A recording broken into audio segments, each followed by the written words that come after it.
In our first story, Behind Mansion Walls, the male heir to $1 billion fortune, one of the wealthiest real estate families in New York, turns cross-dressing fugitive with blood on his hands. He dresses as a woman who's apparently experienced at dismembering bodies. And later, his vast wealth funds the local church by day. He was a pillar of the community. And bankrolls the underworld by night. 6 days of the week, he's pursuing cocaine, prostitutes. The 7th day was church, family. I'm Christopher Mason. Behind mansion walls, wealth will cover a multitude of sins, until murder draws back the curtain on a world of secret lives. Get on the ground.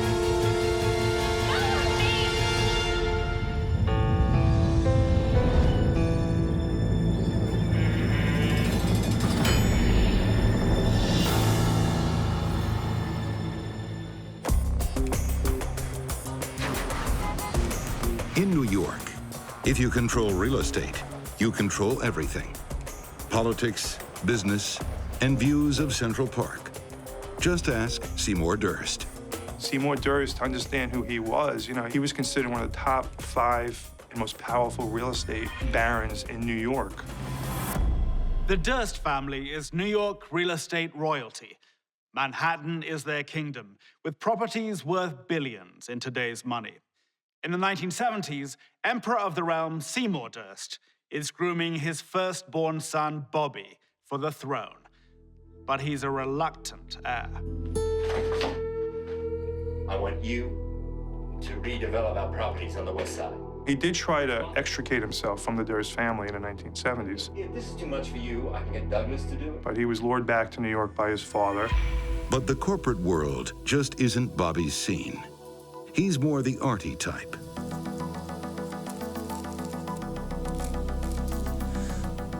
His scene was basically being by himself and smoking pot.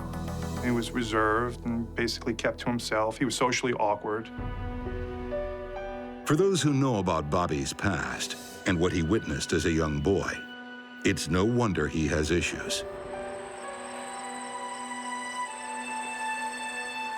Local newspapers reported the death of Bernice Durst as an accident, but the family would later acknowledge Bobby's mother committed suicide. And 7-year-old Bobby was there when it happened. The experience would stay with him for the rest of his life. As he got older and as he developed, these issues he had as a child, they kicked in, and they kicked in with a vengeance. But one day in 1970, a new woman comes into Bobby's life. An innocent young girl named Kathleen McCormick. Unlike Bernice Durst, Kathy isn't from a wealthy Jewish family. She's blue-collar Catholic. But like Bobby's mom, she's beautiful, and Bobby adores her. He was taken with her. She was taken with him. They were a love story. Kathy's friend Gilberta Najami recalls the whirlwind courtship that quickly led to marriage. She would wait at home while Robert was in New York and wait for his phone call, and her face would smile, when he called, and they were obviously in love. For a while, Bobby and Kathy are happily married. How you going to do that? But it isn't long before cracks begin to show. The marriage started out well. Then after a couple of years, it began to deteriorate. And that's when she started to see a different side to him. Well, in that case... The lovebirds' marriage turns sour when Kathy makes a horrifying discovery. Bobby has a violent streak. They would get into arguments. There would be physical confrontations that would turn to beatings. Friends see her with bruises on her body. All the friends knew there was domestic violence going on, that he was beating her and that he was threatening her, because we were getting woken up by phone calls in the middle of the night. We should go to the police. There's no point. Perhaps seeking alternative ways to express his anger, Durst undergoes primal scream therapy. But those who hear the scream of Bobby Durst are disturbed. It sounds more like the howl of a wild animal than a human being. been going through my things. Kathy threatens Bobby with divorce and says she wants a settlement. But Bobby tells her she won't get a dime. She wasn't asking for a lot of money. It's not like she wanted millions of dollars. Kathy stays in the marriage until January 1982. Kathy called me and said, "Gilberta, I have to get out of here. He is driving me crazy." Kathy joins her friend for a family meal. Difficult course. I know, but I just have to hang in there. Oh, I'm sure. But the peace is soon shattered. After she'd been there an hour or two, the phone started ringing, and it was Robert. And he was screaming. Everyone could hear. Get yourself home right now. Screaming. I'm having dinner with friends. Everybody in my family knew that, there was going to be a major fight when they got home. Thank you so much for having me. And as Kathy prepares to leave, she says something to Gilberta that chills her to the bone. We stood on my front porch, and she said, "Gilberta," and she looked me dead in the eye, "promise me if something happens to me tonight, you'll check it out. I'm afraid of Bobby." I'm sorry I have to leave. It's the last time Gilberta will ever see Kathy.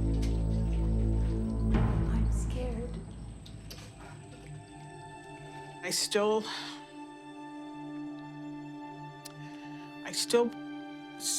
wonder why I let her go. I wonder why I didn't call her to make sure she got home. There's so many questions. Bobby will later say that he and Kathy had argued, but he then drove his wife to the station, where she caught a train back to Manhattan. It was Bobby who subsequently, 5 days later, reported her missing. So there was a major investigation that was conducted, and it became a front page in the newspapers because of who the Dursts were. The wife of real estate baron is missing. A reward was posted. Bobby had given his story, but then there began little chunks of his story began to basically peel away, and police began to suspect him when they heard about the beatings, when they heard that she wanted to divorce him. Robert Durst enlists the help of his friend, writer Susan Berman, to talk to the media and police. Susie Berman was by Robert's side the whole time, and she protected him. The whole time she protected him. Gilberta Najami wants to get to the bottom of what happened to Kathy. She searches Bobby and Kathy's vacation home. I was looking in particular for the clothes that Kathy had on when she was at my house the previous Sunday. I did not find those. Then she makes a shocking discovery. Her mail was in the garbage. Her clothes were thrown out. Her books were in the garbage. He was erasing every last sign that she had ever even existed in his life. Suspicion surrounds Bobby Durst, but no body is found.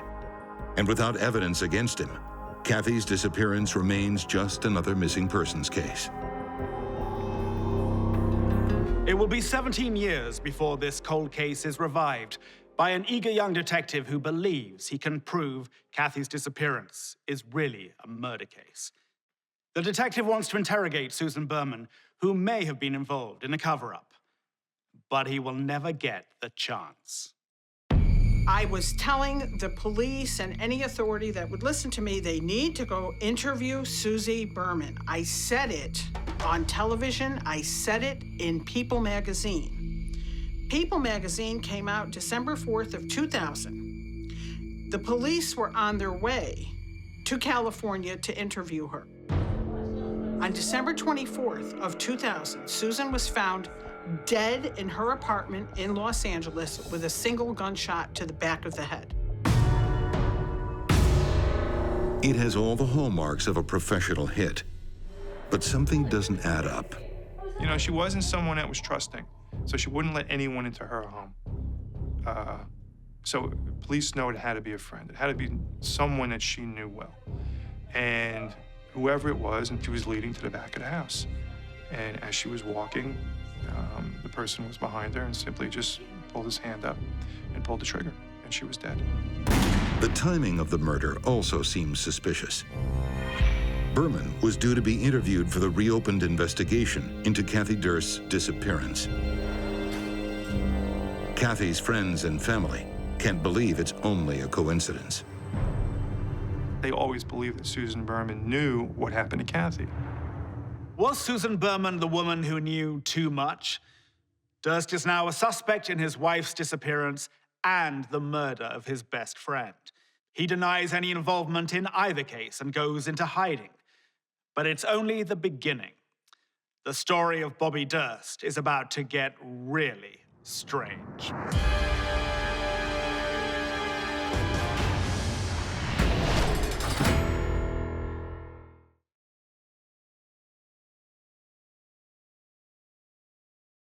Robert Bobby Durst was the heir apparent to a billion-dollar real estate fortune. Now he's gone into hiding. He's wanted for questioning by New York State authorities in connection with the 1982 disappearance of his wife Kathleen, and by the LAPD in connection with the murder of his friend Susan Berman in December 2000. After word came out, after the news was published that he was under investigation again for this 18-year-old disappearance, he fled to Galveston, Texas. No one has seen much of Durst since the murder of his friend, Susan Berman. And perhaps even if they had crossed his path, they wouldn't have recognized him, because Bobby has given himself quite a makeover. When you're trying to avoid prying eyes, a good disguise is a must. Some opt for the traditional dark glasses and mustache. Others lay low under the wide brim of a hat. Bobby Durst takes a more dramatic approach. He transforms himself into a deaf, mute woman.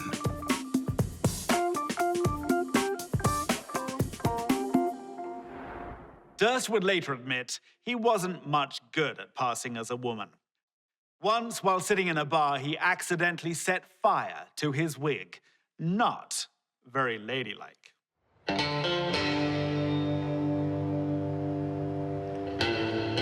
Bobby comes to Galveston, Texas in December 2000 to lay low as a woman. But a headless corpse is about to take a starring role in the biggest drama that Galveston has ever seen. I was at home and I received a call from the Galveston Police Department. Said they found a torso floating in Galveston Bay. I asked them to repeat that because I wasn't sure I heard them right. They repeated it, and then I went out to the scene. There was a headless, legless, armless torso floating in the bay, and then there were some bags that were found floating that appeared to have body parts in them. Investigators on the scene search the garbage bags and find the severed limbs of the corpse. But the human puzzle lacks a vital piece, the head. We found everything except the head. My first thought was, where is this going to go? Where are we going to get a lead to trace back what happened? Then, inside one of the bags, the first clue to unlocking one of the strangest stories in American criminal history. In one of those garbage bags, there was a piece of mail that indicated a residence in Avenue K in Galveston. The residence is a small boarding house with cheap rooms to rent. Investigators send the hands of the corpse to forensics for fingerprint checks, while an officer is dispatched to Avenue K. We had a house, but we didn't know which of the 4 apartments we needed to look into. Police interview the residents from apartments 3 and 4, but there's no answer from numbers 1 and 2. Apartment 2 is rented by a 71-year-old male, Morris Black. Apartment 1 is occupied by an elderly lady named Dorothy Sider. Then, cops get an ID on the floating man puzzle. We were able to identify the body, the fingerprints from the arms that were located inside the plastic bags. The soggy body parts belong to the resident of apartment 2, Morris Black. Locals describe Morris Black as a cantankerous loner. He was once arrested for threatening to blow up the offices of a utility company because he thought his electricity bill was too high. But how does a grumpy old man end up butchered and dumped in a watery grave.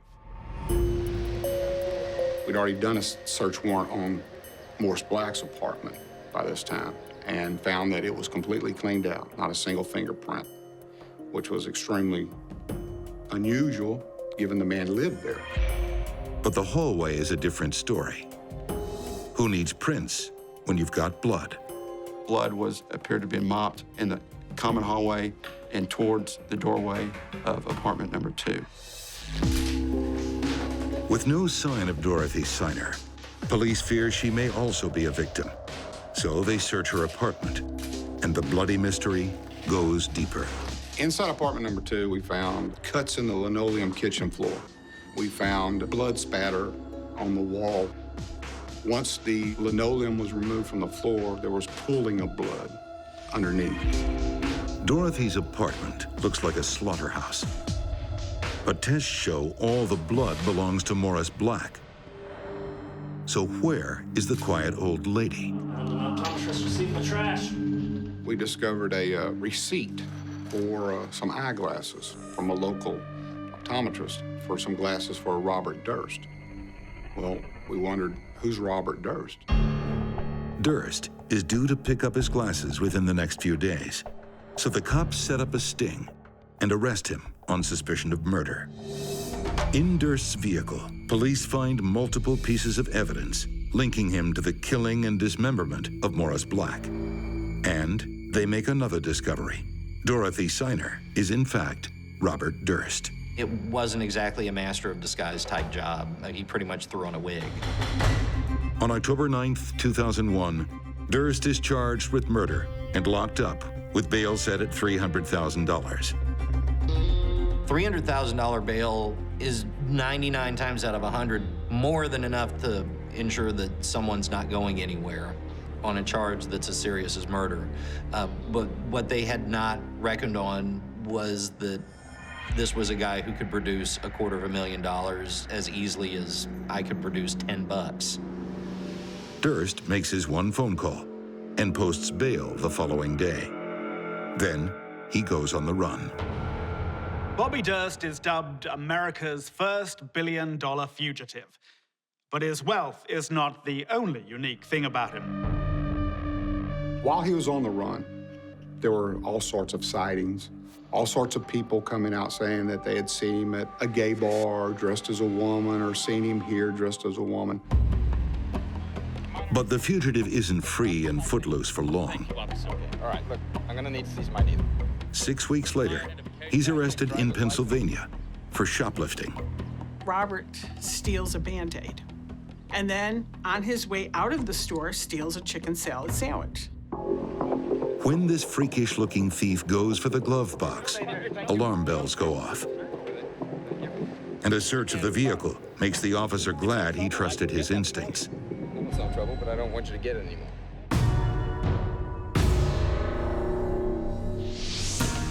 Police discover 2 loaded handguns. They also find Morris Black's ID, nearly $40,000 in cash, and a bag of marijuana. What's the big deal, officer? The billionaire had $40,000 in the car. He had $500 in his pocket, and he steals a Band-Aid and gets caught. And I'm like, what a fitting ending to your run as a fugitive. Durst is arrested and extradited back to Galveston, Texas. This time, bail is set at $1 billion. Try getting that through Western Union. In September 2003, Durst finally faces trial for the murder of Morris Black. On the prosecution side, it looks like an open and shut case. I really felt the evidence was overwhelming. I was very confident that he was going to be convicted. But Bobby Durst won't go down without a fight. He hires the dream team. He gets the best attorneys, the best criminal attorneys available in Texas. Durst admits he killed his neighbor, Morris Black, but claims it was self-defense. He says he returned home one day to find Black inside his apartment holding a gun. That's my gun. Yeah, it's your gun. You want me to shoot you with it? A struggle ensued, and Black was accidentally shot in the face.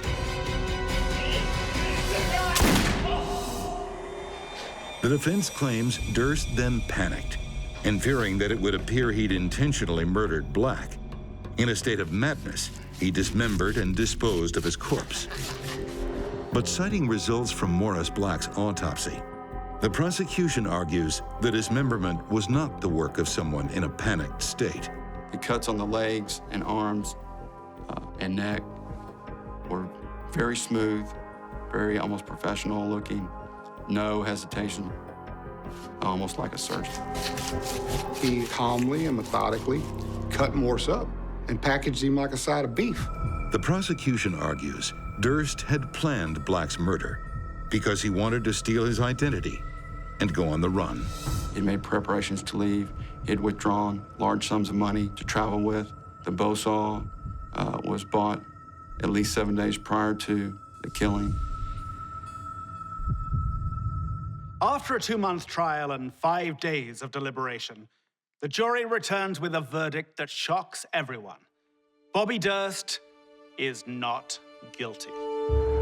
I remember looking over at Mr. Durst himself when they read the not guilty verdict, and he kind of looked down for a second, and his jaw hung open for a couple of seconds.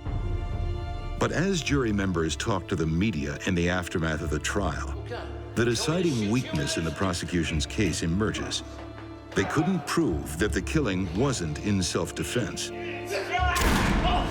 And with the only charge being murder, the jury had no choice but to find Durst not guilty. In the end, Bobby Durst serves a few years in prison for gun charges and skipping bond. For the dismemberment of Morris Black's corpse, he's found guilty of evidence tampering. Released from jail, Bobby signed up for cooking classes at a culinary school in Houston run by the mother of a friend of mine. The topic of the class? Knife skills. The grim joke at the cooking school was, he already knows how to chop. Now he needs to learn how to fillet. After completing probation, Durst moves back to New York to resume his life. The disappearance of his ex-wife, Kathy, remains unsolved.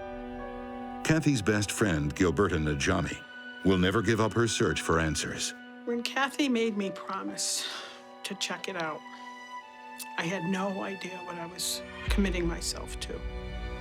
I'm doing the best I can to keep my promise. Still to come, behind mansion walls. Sometimes the spotless robes of a saint He was a pillar of the community. hide the blood-stained sins of the man. He wanted pleasure. He wanted cocaine. He wanted prostitutes.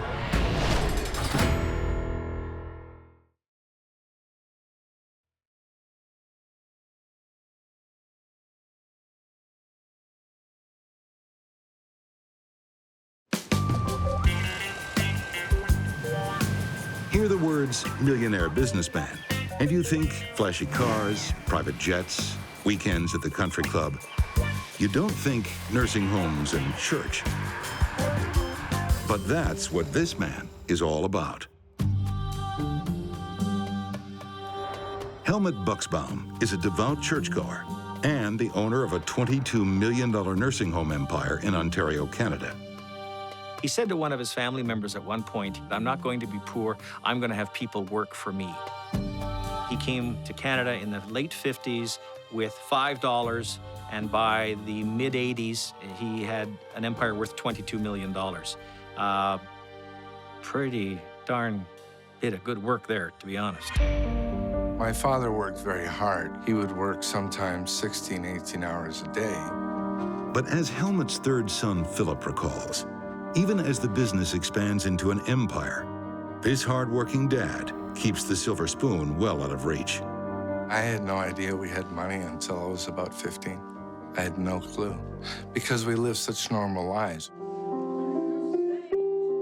And elder care isn't exactly a glamorous industry. It's not sexy running nursing homes. It's not like drilling for oil and the well comes in and you're a wealthy man. It's not like looking for gold like a great uncle of mine did and strike your El Dorado. And that's probably just as well, because Helmut comes from a strict religious background where sexy is a dirty word. In fact, religion is Helmut's middle name. literally. It's Troigot, meaning God is faithful. Helmut Buxbaum was a person who had religious inscriptions on his business card on the gates to the home. His name was up on a plaque on the church as one of the benefactors of the church.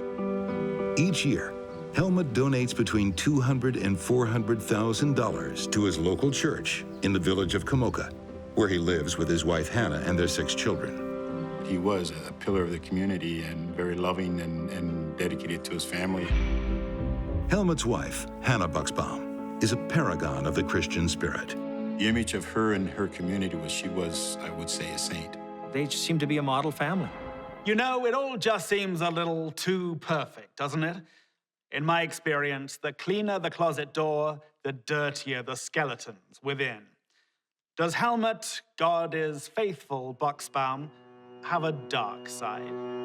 Helmut, are you all right? Yes, I'm fine. I think that he felt that if he worked hard and believed in God and did all the right things and was a devoted family man and a pillar in his church, that he could indulge himself from time to time. And ultimately, from time to time, became more and more and more and more. Some indulge in chocolate. Helmut Buxbaum has a different guilty pleasure.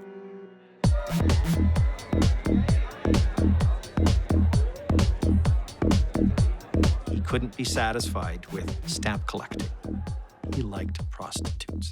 He liked cocaine.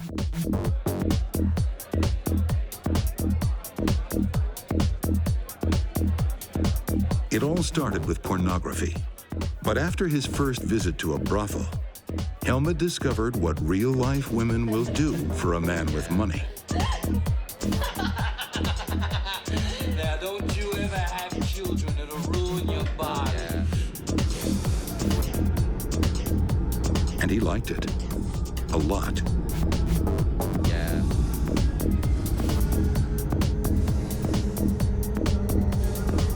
The hookers and dealers like it too. Their new clients' cash flow never seems to run dry. He provided them with money for coke, provided them with money for women. They loved it. They had themselves a multimillionaire in their clutches. But Helmut doesn't go for the upscale scene. He prefers a back alley strip joint in the seedy underbelly of London, Ontario. This is a guy who could have rented a private plane, flown down to Las Vegas, taken a suite at the best hotel, snorted cocaine out of Lalique dishes, and had the best prostitutes in the world. And it wouldn't have cost him anything in terms of his vast income. He didn't do that.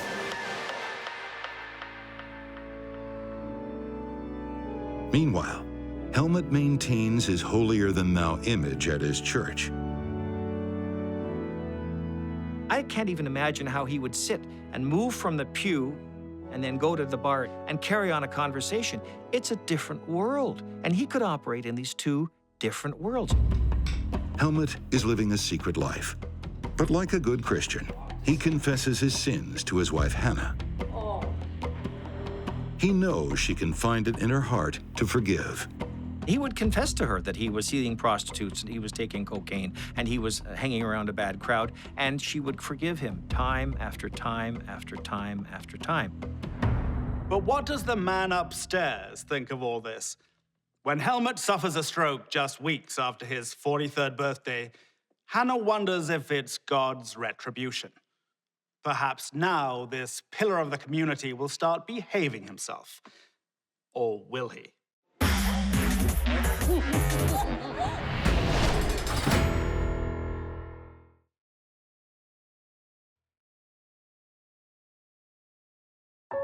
Helmut Buxbaum was a poor religious boy who came to Canada looking for opportunity and found it.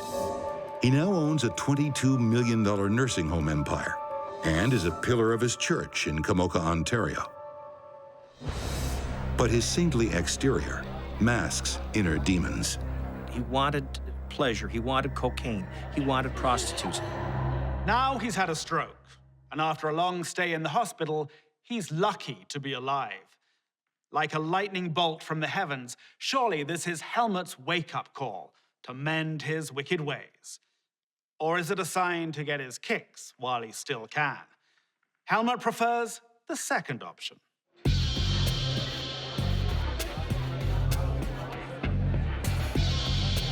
He started to turn into his alter ego. A wild man, sort of out of control. You know, I'll do whatever I want to do, when I want to do it, how long I want to do it. Good stuff, huh? It was like the governor, the little piece of machinery in a motor that prevents it from overheating or over-revving. It was like that governor that, you know, oh, I really shouldn't do this. But that was gone. And all of a sudden, he became very pleasure-seeking and not even trying to cover it up. Helmut is spending more on hookers and drugs than ever before.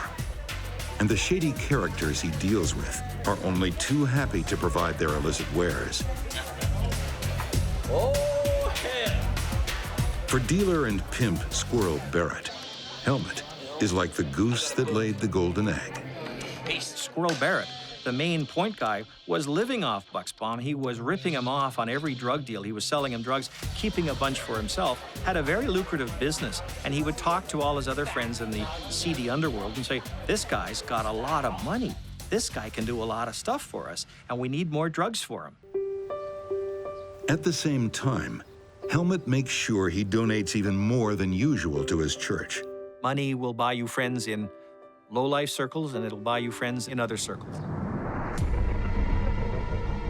With nothing to stop him, Helmut dives deeper and deeper into the dark world of vice. He was taking prostitutes to the Caribbean. He was injecting vast amounts of cocaine, large amounts of cocaine. He was supporting almost a part of the underground in terms of the sex trade and the drug trade in London, Ontario. He was out of control. And the repercussions of Helmut's wild life are being felt at home by his long-suffering wife, Hannah. It's just a big portion. No, Helmut. Not again, no. He was picking up venereal diseases and passing them on to his wife. And he would tell her, well, the doctor says you should take these pills too. Good people don't get it. In the course of a year, $1 million had been taken out of the companies and had disappeared. It's not just your life. It's my life and the children. Hannah discovered this and was fearful. She said, Helmut, the future of our children, of our family is at stake here. You can't fritter that away. We have to do something about this. Hannah may be God-fearing, but she's not afraid of lowlifes. She confronts Helmut's suppliers. My mother went to these drug dealers and told them if they didn't leave her husband alone, she was going to turn them all in. The pushers do not want to lose their prized millionaire client. They didn't want to lose their meal ticket. They had them right where they wanted them, except she was interfering. Helmut also resents Hannah for trying to stop the good times. He's tired of his nagging wife. But divorce is not an option. He'd made himself a self-made man, and to give up half of what he had made and to lose his wife and possibly the affections of his children, that wasn't in the cards. He wouldn't do it. All is not well in the Bucksbaum household. But in July 1984, Helmut's nephew Roy visits from British Columbia. The troubled couple put on a cheerful face and drive to Toronto Airport to collect him. Young Roy is going to wish he'd stayed home. On the return from the airport, Hannah Bucksbaum, Helmut Bucksbaum are in the station wagon. The nephew, Roy Bucksbaum's in the back seat. They've picked him up from the airport, and they're heading home to Kamoka. They've been on the road. They're tired. It's been a hot day. Bucksbaum sees a vehicle ahead. The car appears to have broken down, and Helmut insists on pulling over to help. But it's a fatal mistake. Get on the ground! Get down on the ground! Get him down! Stay down! Put in the tools! Put in the tools now! A seemingly drug-crazy attacker demands cash and valuables, but appears suddenly to lose patience and drags Hannah from the car. On your knees! Then, within seconds, he ends her life. pulled the trigger 3 times. One bullet into her temple, crashed around in her brain. Another bullet struck her in the arm. A third bullet went astray. The gunman races off before Helmut waves down an approaching vehicle. But it's too late for Hannah Buxbaum. She crumpled in the ditch and within moments was breathing her last. She died there at the side of the road. Police are called to the scene. Sorry to ask. Helmut tells the officers it was a robbery gone wrong, but investigators are puzzled. How does petty theft lead to a murder execution? And why Hannah? What was the purpose of shooting Hannah? There wasn't a resistance. There wasn't a struggle to not let him rob. And why would they shoot the wife, who normally wouldn't be deemed a threat? Come on, lady. He's the millionaire nursing home operator. She's just a passenger along for the ride. On your knees! On your knees! Something isn't adding up. And there's one question on everyone's mind. What really happened here? Before sunset the following day, a break in the case will lead detectives to the shocking answer.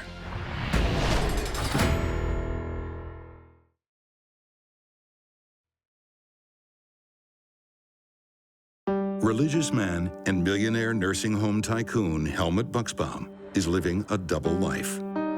6 days of the week, he's pursuing cocaine, prostitutes. The 7th day was church, family. Down on the ground. When his lovely wife Hannah is shot dead by the side of the road, Helmut tells police it's a robbery gone wrong, but a lot of questions need answering. How does a robbery go bad when someone gets shot in the head? Detectives are suspicious of Helmut's apparent lack of grief. His behavior didn't seem to be that of a grieving husband. Helmut admits he did nothing to protect his wife from the attacker. She was a saint, and he stood by while a saint was slain. Then, the evening after the murder, there's a break in the case. We had information come to us that a gentleman had met Helmut Buxbaum at the London airport. They arrest the unidentified man back in Toronto with cocaine in his possession. The man is Robert Squirrel Barrett, Helmut's dealer. Police learn of Helmut's seedy lifestyle of drugs and hookers. Could Hannah have been the victim of an underworld dispute? Then, another turn in the investigation.